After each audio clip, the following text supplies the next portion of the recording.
Hey everybody, welcome back to Red Sands Adventures. We're at Sand Hollow. That's pretty much the same. That's pretty consistent for our channel. What isn't consistent is this. This is the Bronco from Bronco Adventures. We've been interacting with these guys for probably 6 months to a year now. It's been awesome. We've shared some content, but we're doing an official comparison style video now. I have to be honest, when these first came out, I was not a huge fan, but they have kind of taken the off-road industry by storm, and that's for good reason. They're very capable. I'm personally biased about side-by-sides. We're gonna put this up against this in some of the more iconic obstacles at Sand Hollow. That's why we're here at the Chute. All right, so we're here in front of the Chute. This obstacle is super iconic out here at Sand Hollow. If you Google Sand Hollow, I will guarantee you in the first 5 pictures, it's gonna be one of this. In a side-by-side, this is a little bit interesting depending on what side-by-side you have, because unfortunately, or fortunately, however you think about it, there are side-by-sides with 60-inch wheelbase or 60-inch track width all the way up to like a Turbo R, like my machine, with a 72-inch track width. The biggest thing that I see that side-by-side owners do, and I don't know if this is as big in the full-size community like Broncos and Jeeps, is that they take this obstacle too far to the driver's side, and you end up sinking your passenger rear wheel off of this down into the hole. If you're in a 4-seater side-by-side like I am, that's basically the end of the troubles. If your tires are hooking, you'll go up it. Again, the track width, we're not quite as wide. The Bronco, I'm assuming, is gonna be wide enough to take advantage of like the real cheater aspect of the Chute, which is it will pinch your sidewalls as you go up. It helps squeeze in and give you more traction just because of the way it's shaped.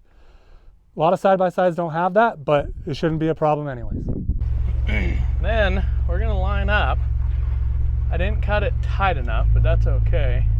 Oh no, I did. Perfect. All right, so we are approaching the Chute. We're gonna ease on up right here, and then we're gonna give it a little bit of a roll right here. And all the tools in the back start to fall, and right there we're spinning. Keep it going a little bit, and we're coming up, and we're cresting, and boom, just like that, we just crawled the Chute. Unlike a Bronco, this doesn't have locking differentials in the front and rear. It only has a locking differential in the front. The rear is just spooled. There is no unlock feature. It is always spooled. So we have, let's see, 4-wheel drive on. We're gonna go into low range. And another thing that you need to be aware of in a side-by-side versus like a traditional vehicle with a transmission, these are belt driven. And what that means is there is no slipping, you can't lean into the torque converter. It has to be engaged and turning that belt. And that causes a lot of people a lot of issues because you have to maintain some sort of momentum to allow that belt to stay engaged. But it's not terrible, and we'll show you.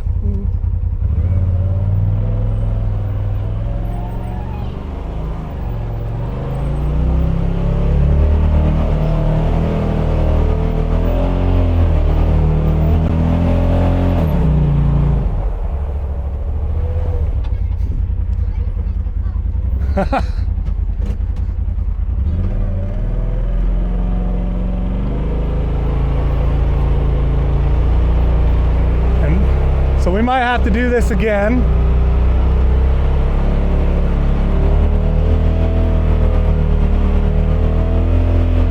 What we're running into is what I was saying before. The wider the vehicle, they're able to pinch the sidewalls, and it helps with the approach. So we're gonna roll back down. We're gonna try this again.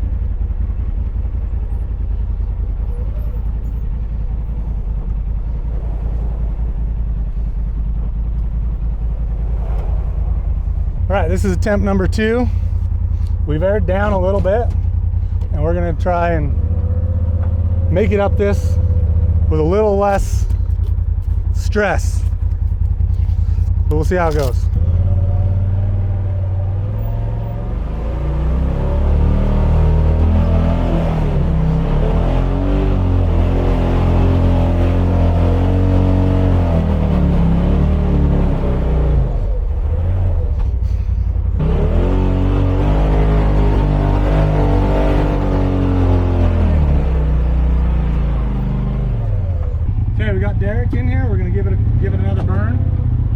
We're gonna just back up and make sure we hit this right, because what we learned is that the momentum is really the key.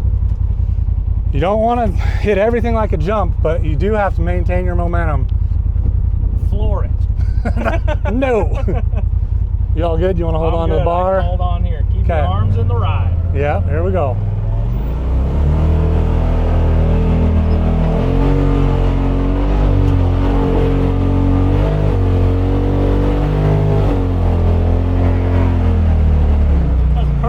That was perfect.